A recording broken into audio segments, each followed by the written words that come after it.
परमात्मा एक बार अगर किसी को पकड़ ले तो फिर छोड़ता तो बिल्कुल नहीं है।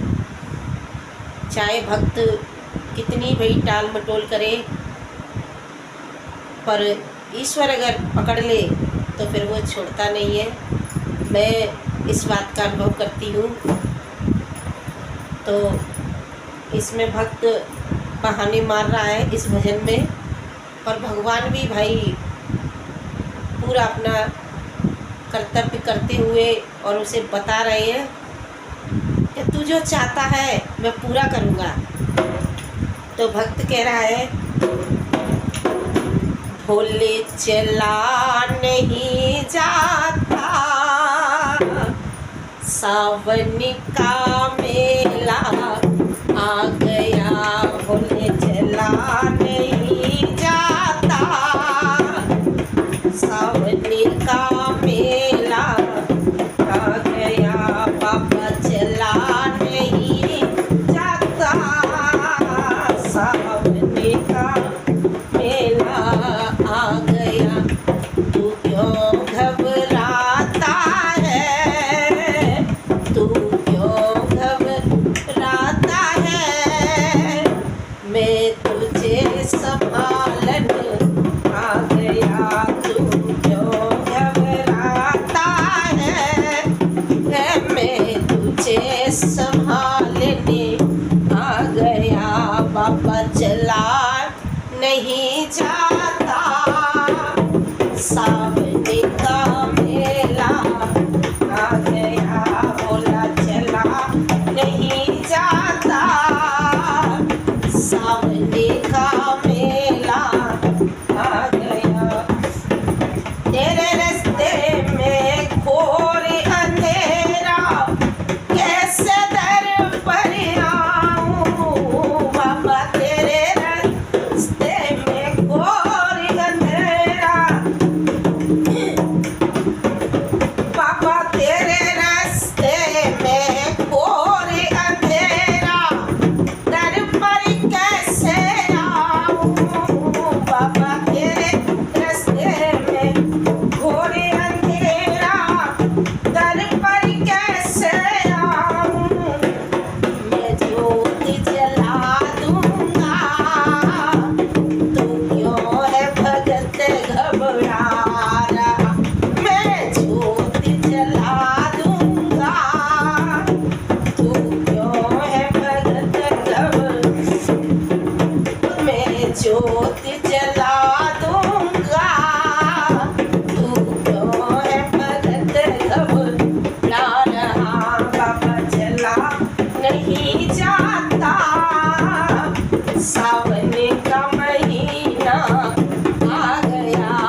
सावन का महीना आ गया, बाबा चला नहीं जाता। सावन का महीना आ गया, बीच भंवर में मेरी नैया डगमग डगमग डोल रही। बीच भंवर में मेरी नैया डगमग डगमग डोल रही। बाबा बीच भंवर में मेरी नैया डगमग डगमग डोल रही। मैं पार लगा दूंगा, तू क्यों है भगत घबरा रहा। मैं पार लगा दूंगा, तू क्यों है भगत घबरा रहा। बाबा चला नहीं जाता, सावन का मेला आ गया। बोले चला नहीं जाता, सावन का मेला आ गया। मणि मंदिर में लगा समाधि, खोल ले मणि के द्वार। मणि मंदिर में लगा समाधि, खोल ले मणि के द्वार। अरे मणि मंदिर में लगा समाधि, खोल ले मणि के द्वार। मैं दरस दिखा दूंगा, तू क्यों है भगत घबरा रहा। मैं दरस